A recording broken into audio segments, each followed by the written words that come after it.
So thank you for the introduction. I'm just gonna share my screen and start the presentation. So I hope you can see the presentation now. Yes, we see it well. Okay, perfect. So as you already said, my PhD topic is disinformation detection, and the other two authors are my supervisors at the Austrian Institute and my university in Germany. So I'm working from Vienna currently in Austria, and I'm just going to talk a bit about myself. So I did my master's degree in information science in Germany, and at the University for Applied Sciences, and already started on the topic of fake news detection. And then I started to do my doctorate degree at Darmstadt University in applied computer science. I just recently started. I'm working on the topic for 1.5 years now, but my PhD started in December 2020. And then I will dive into the topic right away and tell you a bit about my outline and knowledge gap and why I'm actually interested in this topic and why I'm doing this and approaching this information. So I guess as everyone has come across fake news and disinformation on the internet, especially in the last year. So it has also gained an increased focus by the research community, especially since 2016, during the US presidential election, where the topic of fake news or the term fake news started to gain also an impact on political processes, of course, opinion mining, journalism, and democracy. And news consumption has mostly shifted on social media. So we have a huge information overload, and it's especially hard for humans, for end users, to decide which facts are false, which are real, which source can I trust. And of course, there has also been done like a manual approach, which is called fact-checking. However, it's very expensive and slow. So there are fact-checking websites in every kind of language out there, and usually it takes like 3 to 5 journalists to actually read a whole article and find the sources. And so there has been the demand for automatic detection techniques. And also there's no final solution because fake news or disinformation is such a huge and complex topic. Most of this research has been on classification approaches, which I also started with. I'm going to talk about that a bit later. And the issue with that is we do not gain any new insights from only classifying articles and such a broad domain. And also we have those black box models in machine learning and natural language processing. And you cannot explain someone why the model is like saying, okay, this is fake or this is real. And we also have an issue in German and German-speaking in the German-speaking research community, because we only have like 1 or 2 German data sets available. And most of the research has been conducted for English. So, and also one of the main issues with disinformation is that we have like a constant threat of that. We have our small filter bubbles in social media where everyone is just talking to each other. There are some psychological reasons why this happens. Of course, like everyone has this confirmation bias. They want to know people that they confirm their views, that they have the same ideas. And so this is spreading really fast. And with manual fact-checking, of course, this takes a while to gather all the sources and prepare why something is maybe potentially critical. So, and then those people, they are in those small echo chambers on social media and the internet. They do not see sources from outside. So they only just see what they want to see. And this makes it even harder. And the other issue I addressed is also the definition of fake news. So there's no universal definition, and it's actually defined by its intention and factuality. So, for example, the term disinformation, describes intentionally written false articles. So they want to deceive the reader. This includes propaganda, hoaxes, fabrication, rumors, can also be clickbait. And then there's the other part, which is misinformation, and it's unintentional. So, for example, if someone reads an article on, or just reads the headline on the web, then they don't see, oh, it's a satire website, and they think, oh, it's a fact. Then they will publish it in their like filter bubble and state that as, hey, read that, it's a fact, and then it just gets out of hand at some point. But what I will mostly focus is on disinformation, as my title already says. So really, articles that want to deceive end users and have this intention behind it. And there are different detection approaches. So we have a part on stage one, you can see in this very good graphic. We have the headline, the body text. You can also see we can analyze the creators, the authors. Are they credible? Then we can look at the website. Who's the publisher? What's the URL? How are the comments written? Like, are they supporting that? Are they refuting what's stated in the article? Then we can also look at propagation, so that's more of a network based analyzer. So we can look at who is posting that. Is this just one main user, or is this a whole group of users? So they all give us hints to whether an article is potentially critical. So we have to actually check that. And then that leads me to my approach, or my research question. So my main goal is to focus on disinformation detection as a broader spectrum. So I do not go into this binary classification of whether an article is fake or real, because we can never completely be 100% sure. So why should my machine learning model know that too?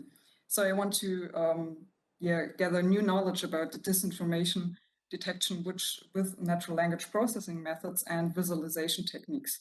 So that's my 3 sub-questions underneath it. So first, can I, with those techniques, can I extract statements and narratives?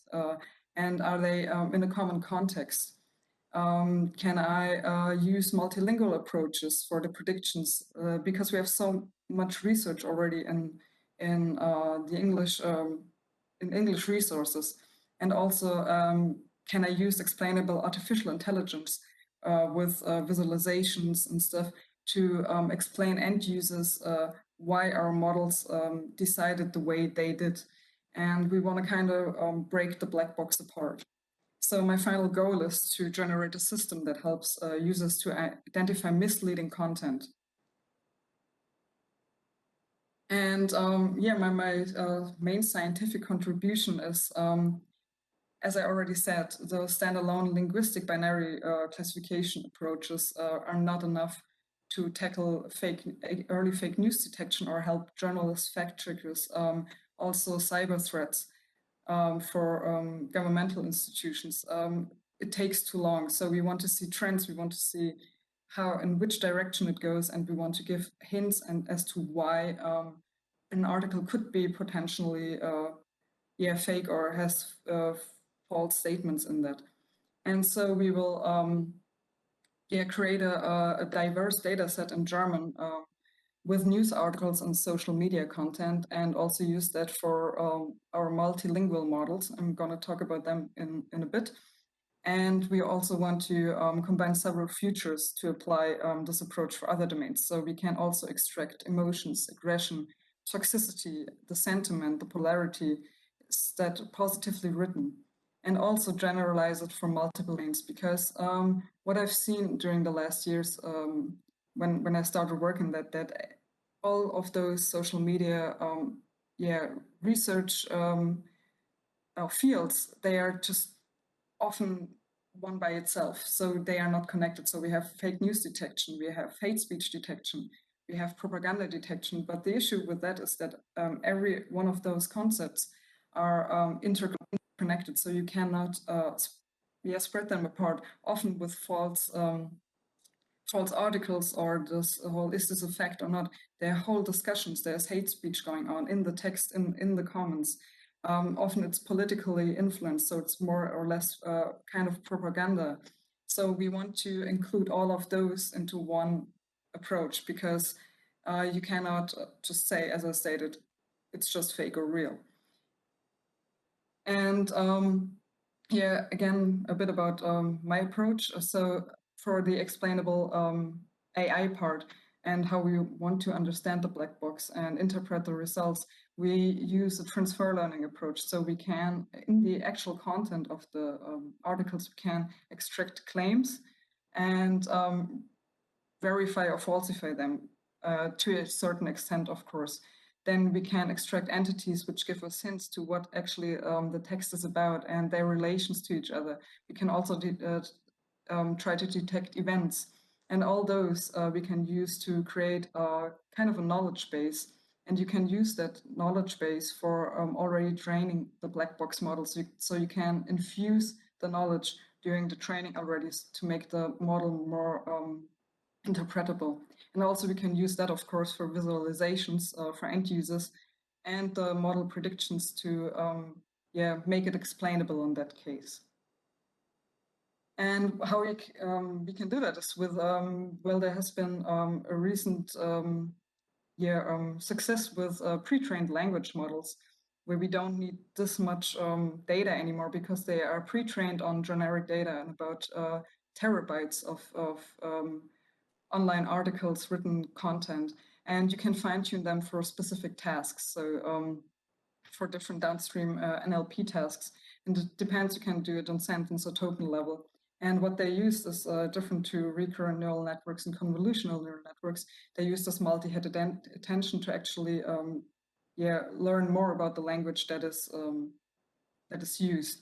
And the architecture is similar to neural networks before they still use the encoder and decoder structure as was in RNNs or CNNs. And of course they use word embeddings, which are really huge to this time.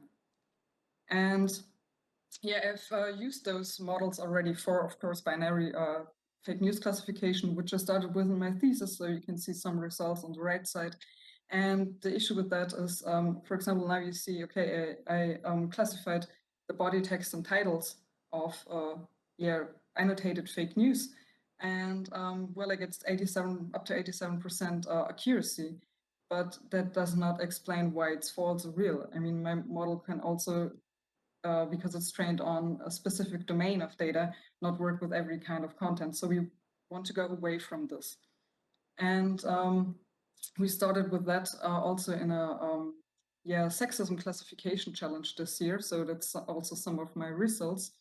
And this was a multi-class classification, and we already tried to go further with those transformer models, those pre-trained language models, and applied different fine-tuning strategies, added more data from similar tasks, used more data to pre-train those models. And even for really hard tasks like sexism, which we get great scores for that one. And we also participated in the Gamerwell shared task, which was also in German, about toxicity classification and fact claiming. And we can already see that also combining neural networks and those pre-trained language models can extend a lot of those predictions. So that's the start right now, and we will go further during the upcoming years. This brings me to my final overview. So we have on the left side, of course, the data which we're gathering right now. We can do an analysis of that. We can extract social signals. Then we have this high-level feature extraction about aggression, which I already stated. Then we have those different NLP tasks, use them to create this knowledge graph, and also do those detections of hate speech and sexism, racism in those articles. And combine all that to create this interactive dashboard, also, of course, with visual analytics, and where you can actually then see, okay, I read this article and I can see this part contains hate speech. There they stating claims, but they did not state the sources. The headline is kind of yeah, it's a clickbait. So we give all those hints to the different end users, and then they can decide by themselves. Okay, is this do I have to maybe should not trust the source, or maybe I should read more about it, because I think that's the main goal, also to help with digital literacy and early detections. And here you could just also like how the output could look like. So we have this tweet, and we do our natural language processing steps, the detection and analysis, and then you can see that on the left side, okay, this is highlighted. It's potentially critical. You can see the trends. Is it spread over the network? Is it more positive, negative, hate speech, etc.?